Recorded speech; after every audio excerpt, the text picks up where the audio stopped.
So, do you mind just sharing with me a little bit about your story? Yeah, of course. So my husband and I have been together for quite a while. Actually, tomorrow is our seventh anniversary of when we got married. Oh, that's And amazing. yeah. And we've always kind of wanted or kind of thought about having kids at some point. Yeah. We kind of always told ourselves it was 2 years away. And then a year would pass and it would still be 2 years away. And the year would pass and it would still be 2 years away. We travel a lot. We kind of value our flexibility, the kind of things that definitely become harder when you have children. Um, so we decided that, though eventually, I think the pandemic was part of it. We kind of decided that now Sure. was kind of the right time for us. We Mm. wanted to be about the age that we are right now when we have kids, or at least when we start the process of having kids. Yeah. So it seemed like it was a good time. And some of our friends have been through the process of surrogacy themselves, and they could give us Mm. information about the timeline, the costs. It's not a quick process. It's some kind of thing Right. that really can take a while. So we thought it was a good idea for us to get started. And a lot of other our friends, even the ones who aren't having surrogates, are having kids at the same time. So we thought it'd be really nice if our kids kind of grew up with that friend group around them. Yeah. Um, so we, started out by contacting not surrogacy agencies, sorry, some fertility centers, Hmm. and we ended up going with one close to us in San Diego that one of our friends used and had a really good experience with. Uh, Hmm. and at that point, that's when we started looking for egg donors. Okay. Um, and we started out by looking ourselves. There was a database that's affiliated with our fertility center. Uh, Hmm. we definitely would have been the most economical option would be to just pick someone that they have on their database and Right. accept them. Um, but we weren't that happy with the people we were seeing. Okay. For a variety of reasons, but they didn't look like they were the kind of egg donors that we would personally be interested in. Sure. You just didn't relate to them. Yeah. Yeah, yeah, it didn't click. Hmm. We value things like we wanted an egg donor who has really good educational backgrounds, a lot of signs for intelligence, and the database was small enough that kind of those people who fit that profile were being swooped up very, very quickly, and the people that were left weren't people that we were really interested in. Right. And we, yeah, so, I mean, we started looking a little bit more broadly, but we got a little bit overwhelmed by the number of databases, didn't quite know what to look for. Hmm. And that's when I came across the advertisement for Donor Concierge, and it looked like a really good kind of service for us, someone who knows the agencies, can do the legwork, can find someone who fits the description of what we're looking for. Right. Right. Um, so yeah, that's how I found you, and was really happy with the result. Oh, well, good. I'm happy to hear that. Um, Anything particular stand out? And who did you work with? Carrie? Carrie. Okay, great. Yeah. Yeah. Um, yeah, I mean, so I think when I first contacted, we were a little bit at the early stages still, so we kind of put it on hold while I got my medical testing that I needed to be Right. done. Yeah, we were a little bit of, we kind of jumped the gun a bit, but we were good to kind of have that lined up for when we were ready to start looking for an egg donor. Yeah. Um, Which was wise, really. It's a good idea to get that done, have that kind of, out of the way, yeah. because there is information that you gain from that, let's say if you found out you were a carrier Mhm. for some genetic, and like most people are a carrier for something. Yeah, And most of the time it's not going to make any difference. But if the donor you choose is a carrier for the same thing you're a carrier for, then that's an issue. that's the Yeah. problem. Yeah. Yeah, and it turned out to be really good because the donor who we ended up with had genetic sequencing already, in fact, the same in vitae that we had been using. And so we could be quite confident that she was going to be a match for us. Yeah. Uh, I mean, yeah, and so the process was very smooth. We were really happy with the results that came in. I think Carrie really went kind of above and beyond. There was a first round of donors that she sent us, and some of them looked good, but I mean, we would have been happy with them, but kind of there was room for even more improvement. Mm. Um, and she didn't kind of even wait for the second round. She kind of found someone who she thought was going to get swooped up really quickly and emailed Yeah. us independently. And that was the egg donor that we ended up going with. And Right. yeah, she seems like she checks all the boxes that we had. So Absolutely. we were Yeah. really happy with that.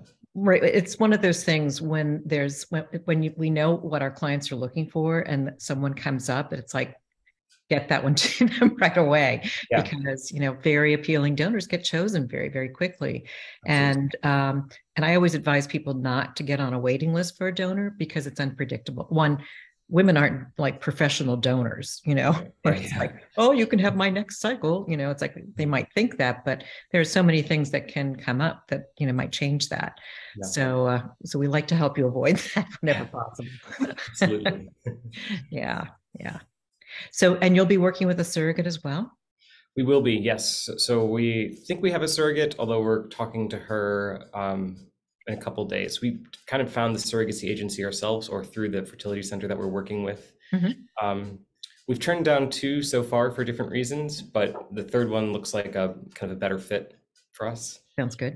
Yeah. That sounds good. And that if for any reason that doesn't work out, you can always come back because we can help you find a surrogate as well, usually fairly quickly. Okay. And we work with your center quite a bit, so they know that too. Yeah. So, yes. And what would you say was sort of the most unexpected thing as you started into this process? It's a good question. In some ways, I think we were relatively well informed because our friends have been through the process themselves. That helps. Yeah, we knew roughly what the costs were going to be, what the timeline was going to be. That didn't come as a shock to us at all. Sure. It's hard to think of anything that's been too surprising. Mm-hmm. I had been told that during the pandemic there was a big wait list for surrogates, and so we kind of expected or feared that that would be the case for us. Luckily, so far that hasn't been a problem. That's We're good. still kind of working on our egg donation. We should, by the end of this month, have some embryos, and it looks like a surrogate will be lined up at roughly that time as well. That's great. Assuming this one works out. Yeah. Yeah. So I think, if anything, it was a kind of a pleasant surprise. We expected that process to take longer than it actually did. Right. Right. So far, what would you say was sort of the most joyful or fun part of this? And honestly, kind of mostly just the planning about having a baby. So everything from thinking about what kinds of things you'd want at our registry, looking at preschools, all of that part of it is exciting for us. Yeah. Yeah. Sounds good. Are you both going to be biodads?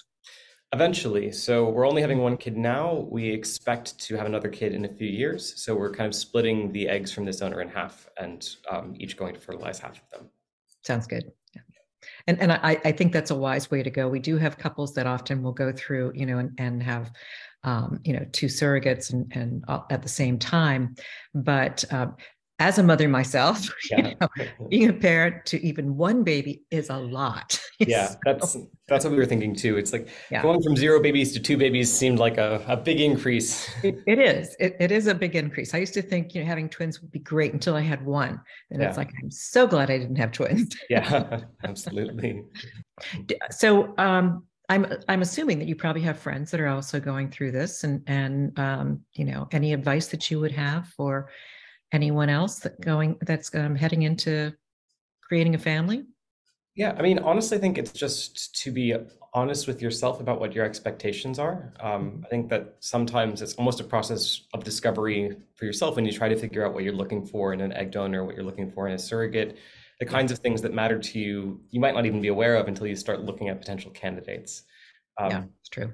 And that was one thing that did stick out to me when I first started looking at profiles for potential egg donors. In some ways, it reminded me of like looking at a profile on a dating website. But instead of going on one date, you're choosing the biological mother of your child. So it's a lot higher It's a huge decision. Yeah. So yeah, to kind of be prepared for that, to follow up with questions and try to get the information that you need in order to make the most informed decision that you can. Yeah. Yeah. And I think that that's a, very good, honest response, because I think that, you could have your laundry list of exactly what you think the perfect person's going to be. But just like, say, with dating, you may have your laundry list there, and then you meet someone and it's like they aren't exactly like what you had on your laundry list, but things just click. Yeah. It's just the right person. And I think that happens all the time, that, when you're trying to find a donor, because basically you're trying to find a little bit of your future family member.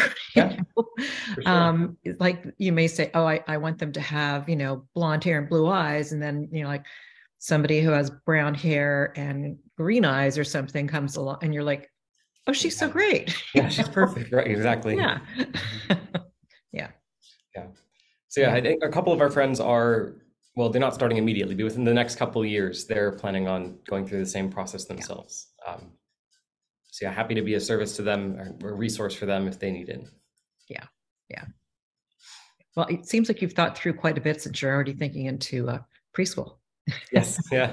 Of course, these days I you really mean, I have wouldn't to want to get anyway. on a wait list yet, but I do know that a lot of places around us fill up quickly. So it's, Yeah, no, it's true. And I'm a relatively new grandmother, and my son and his wife both work.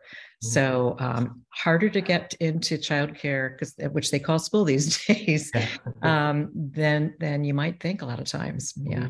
There is even a daycare center at where we work, but even that has a big wait list right now. So it's kind of, Right. yeah, no guarantees. No, exactly. And I guess they probably won't let you put it on, like, if you haven't created the baby yet. Yeah, I think they'd like us to at least have a due date before they're willing to I do it. think so. I think they Yeah. usually want at least that. Yeah. So when was your baby born? Oh, it hasn't been born yet. Yeah. Get back to me in a year and we'll see. Yeah. Yeah. Mhm. Yeah. Anything else you want to share that Don't think so. I mean, just, yeah, express that I was really happy with the results. I would definitely recommend Donor Concierge to anybody else going through this process. So, yeah, I think I'm really happy with how things turned out. well, thank you. We really appreciate that. And I was told you were a joy to work with. So Oh, God. yeah, which always makes our work so much more fun. Yeah, yeah, definitely. I mean, and I'm sure it's understandable, but I'm sure some for potential parents are challenging to work with. Very specific requirements, and if the donor isn't there who meets them, then they're not there, and you can't kind of magic up a donor who doesn't exist. Exactly. We wish we could, Yeah, yeah, but yeah, and not every young woman wants to be a donor. yeah, So it's sort of, you can have that laundry list, and there could be a woman out there that meets every single thing on that list. Doesn't mean she wants to be a donor. right. It's a big decision, for them to make, and in many cases, they may feel an attachment to their genetics, Yeah, in which case it's like it's probably not a good choice for them, because they would have emotional and psychological ramifications. It has to be someone who can feel like, no, I want to give something to the world to yeah, another couple, and I don't see this as my future child, because either they don't want to have kids, or they aren't thinking in those terms, yeah. because this child will not be created with their loved one. So, Mhm. yeah. Yeah. Yeah. Well, this has been really interesting. So I appreciate Thanks your so much. time. Yeah. Best of luck, and yeah, thanks again for all of the company's work. Thank you. And please keep us informed. We love getting pictures. Okay. That's Yeah. like, that is like always the best thing when we get the birth announcement with a picture. It just like, that's what we all are, oohing and ahhing Yeah. over and very excited to get. And that's why we do this. Amazing. Yes, Yeah. we'll do.